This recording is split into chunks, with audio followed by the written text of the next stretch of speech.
So die teks en tema vanoggend is Jesaja 6 vers 1 tot 8 en die tema is hier is ek Here, stuur my.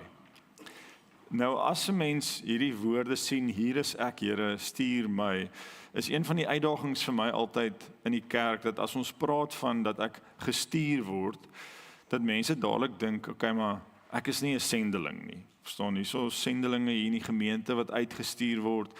Ek is 'n gewone mens wat elke dag my werk moet doen en ek moet 'n man wees vir my vrou en 'n pa vir my kinders.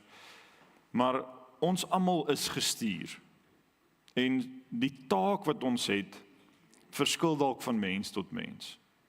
Dit kan wees dat jou taak wat die Here jou spesifiek gee is om te bedien by jou werksplek, jou medemens om jou te bemoedig in liefde. Soms stuur die Here jou dalk ver na 'n ander land toe om daar die evangelie te gaan bedien. Soms is dit net die eenvoud van om gasvrye mense te dien. Maar ek dink almal van ons op 'n manier is gestuur net om te kom sê, Here, maar hier is ek. Gebruik my.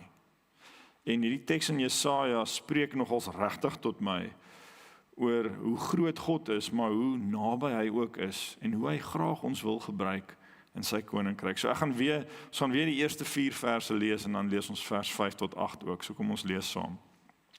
In die jaar toe koning Osia gesterf het ek die Here gesien, hoog en verhewe op 'n troon en sy sleep het die tempel gevul.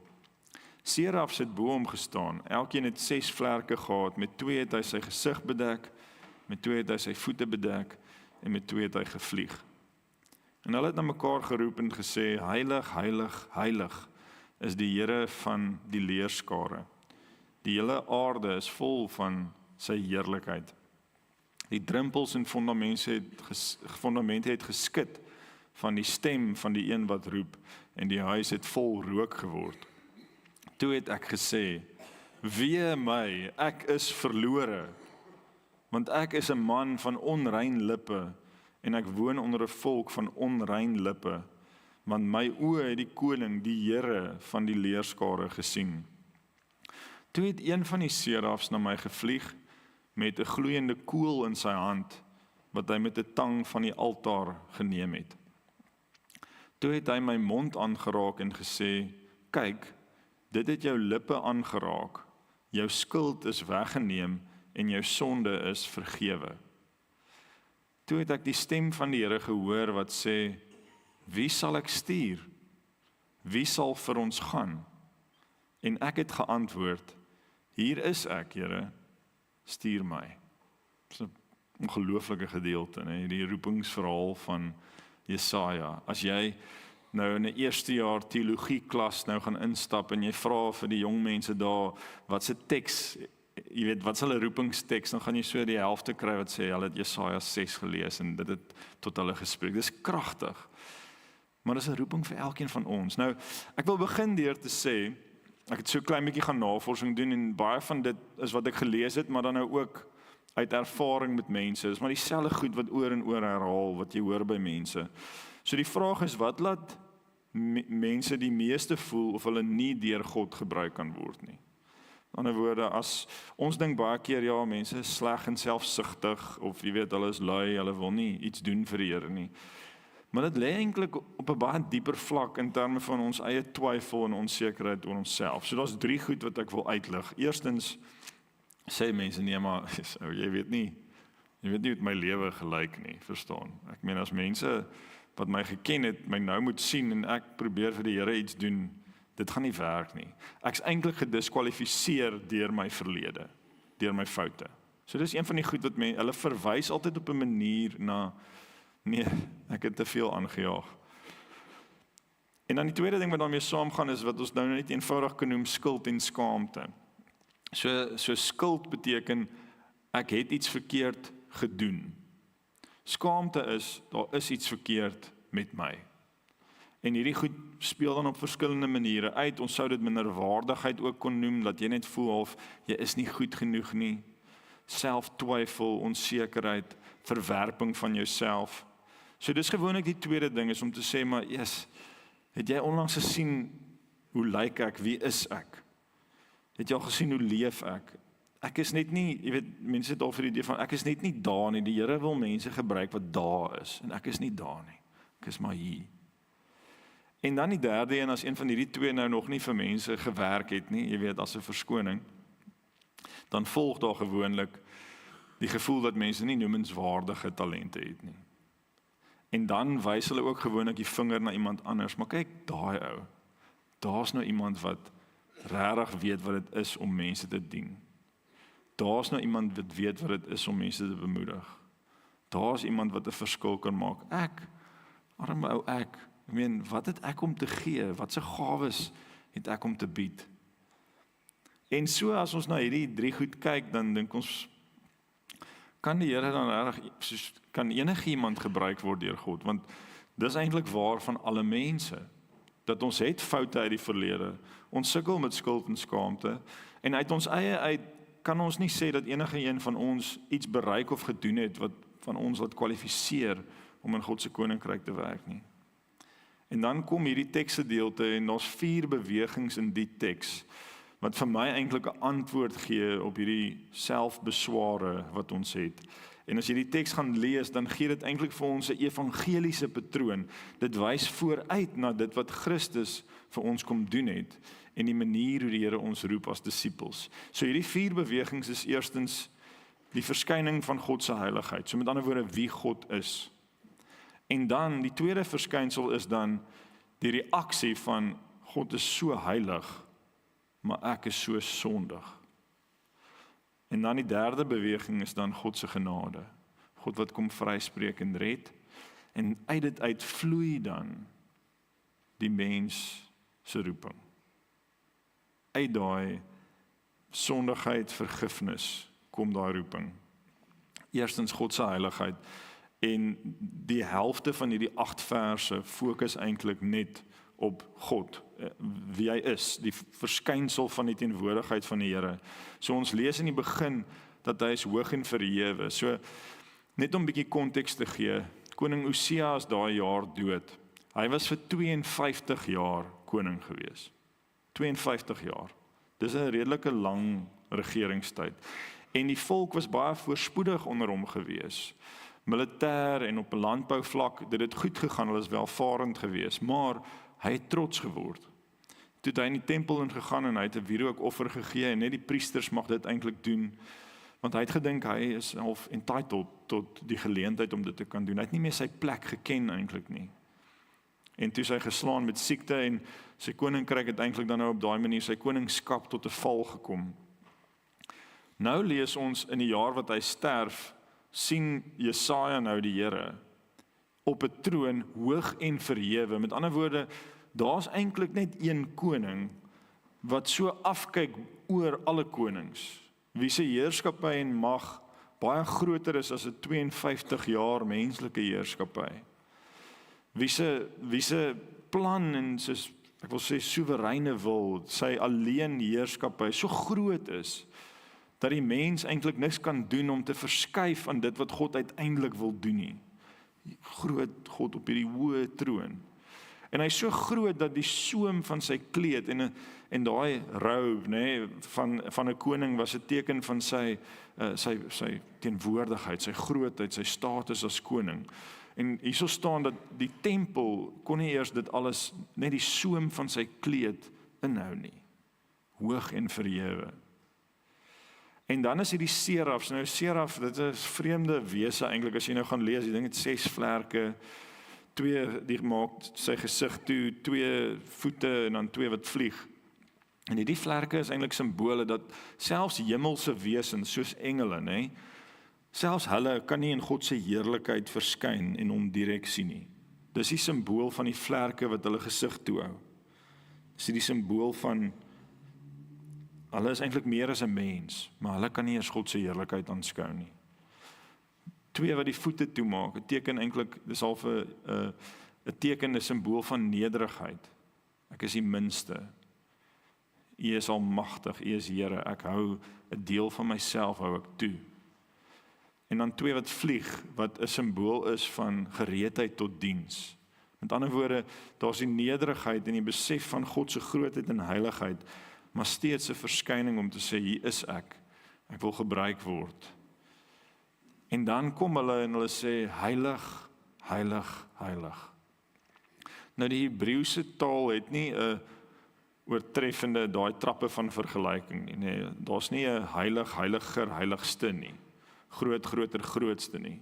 So in Hebreëus as jy iets wou beklemtoon, dan moes jy dit herhaal op 'n manier. So kom soos die boek Prediker praat van die nietigheid van nietighede. Ons vertaal dit met alles kom tot niks, maar daar staan eintlik nietigheid van nietigheid. Sê jy alles is eintlik nietig. So heilig, heilig, heilig beteken die allerhoogste, heiligste, heiligste, heiligste God. Hulle herhaal dit oor en oor. Heilig, heilig, heilig. Dis die enigste woord wat God beskryf wat so gebruik word in die Bybel, wat 3 keer so herhaal word. Heilig, heilig, heilig. En hulle het so hard dit geroep dat die plek begin skud het, dat rook uitgekom. Maar nou sê hulle ook, nie net is hy heilig nie, want wat is heiligheid? God se heiligheid is hy so anders. Hy is so ver as wat ons kan nie eintlik dink hoe is God nie. Hy is net heeltemal anders, groot, rein. Daar's niks wat sleg of boos of donker is in hom nie.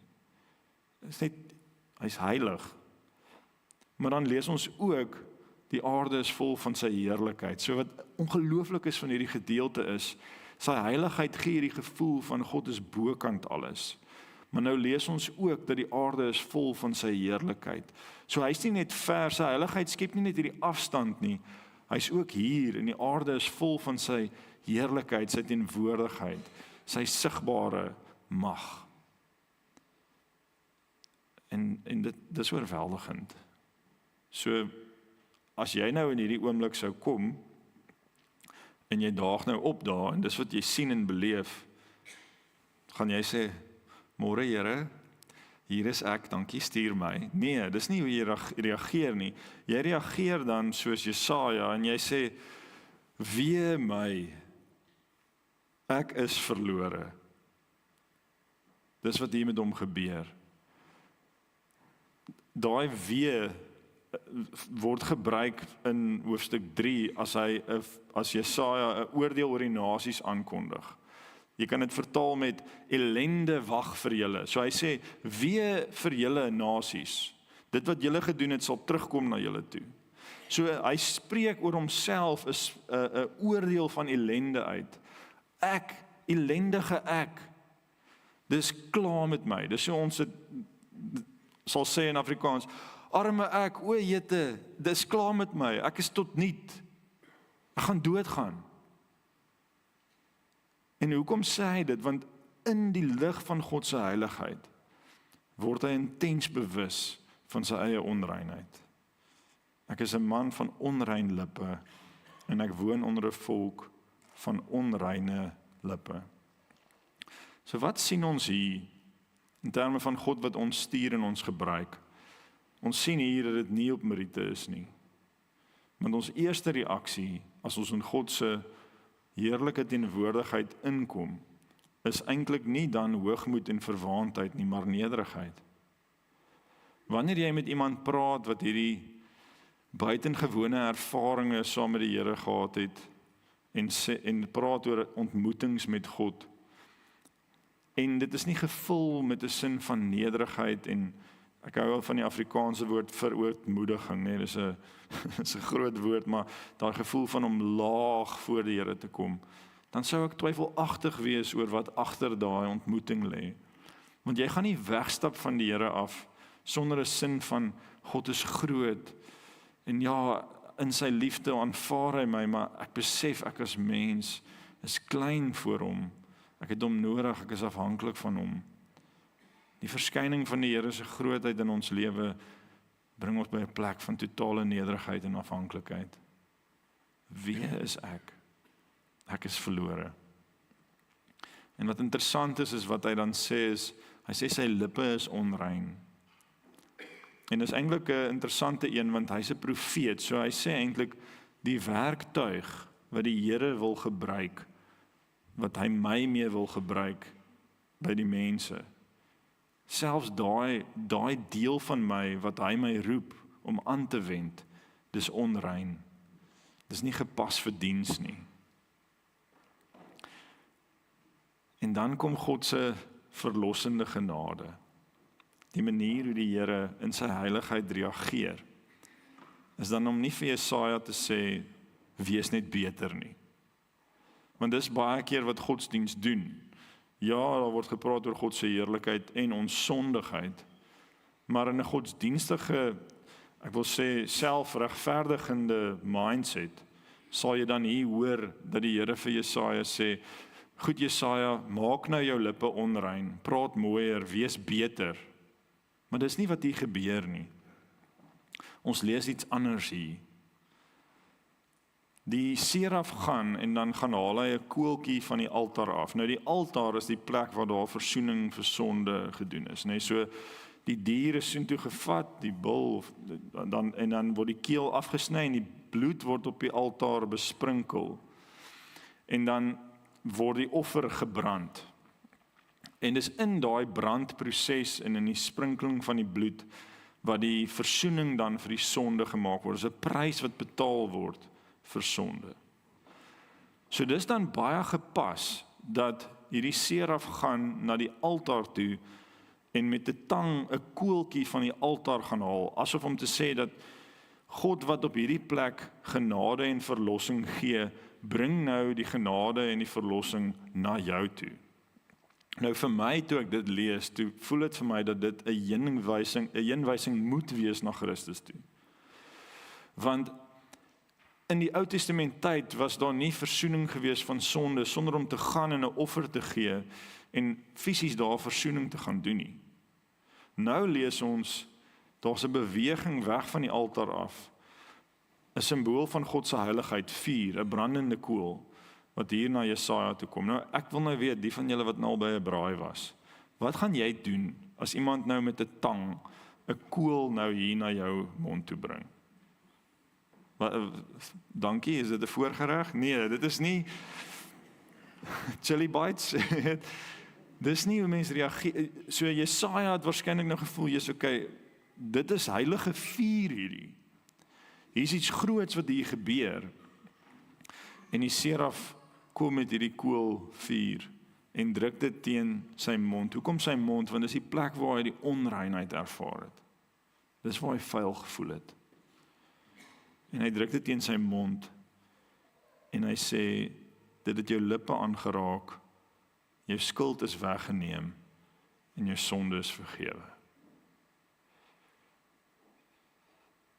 En hierdie is waar God se heiligheid en sy liefde mekaar dan ontmoet.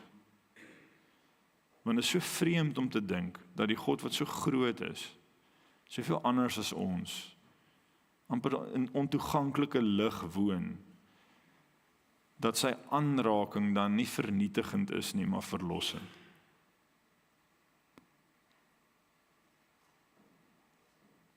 En daar, ons lees dan 2 goed hier. Jou skuld is weggeneem en jou sonde is vergewe. So jy kry amper al hierdie prentjie van, jy kan amper al hierdie prentjie sien van Jesaja wat vuil is, vol sonde, modderig, hy stink. Hoe ook al jy dit wil sien, en as hierdie kool sy lippe raak, dan is dit asof alles skoon is en rein is en reg is in 'n oomblik. En dit is hoe vergifnis werk. God se vergifnis is nie iets wat progressief gebeur, dat vandag het God 10% van jou sonde vergewe, en dan as jy so 'n bietjie weer verder leef, daar is die volgende 40%, en dan as jy nou net daai en daai reg kan doen, okay, daar, jy's nou amper 99% daar. Jy weet, as iets op jou rekenaar laai, dan staan daar 100%, maar daai dingetjie draai nog. Ek weet nie hoe werk dit nie. Hy draai nog steeds. Dis hoe ons dink oor God se vergifnis. Dit is klaar, maar dit buffer nog. Dis nie hoe God se vergifnis werk nie. Toe hy hom aanraak met daai verlossende krag, sy skuld is weggeneem, sy sonde is vergewe. Dit wat vuil was, is nou skoon. Dit wat teen mens gehou kan word, is nou weggevat. Vriende, dis vir my en jou waar. Ons kan kom na die Here toe, op grond van dit wat Christus vir ons gedoen het, en ons gaan die wonderlike geleentheid hê om die nagmaal saam te gebruik, want dis eintlik ons koolvuur wat na ons monde toe kom. En ons kan hierdie reiniging net kom ontvang. Maak nie saak wat jy gister of vanoggend gedoen het nie.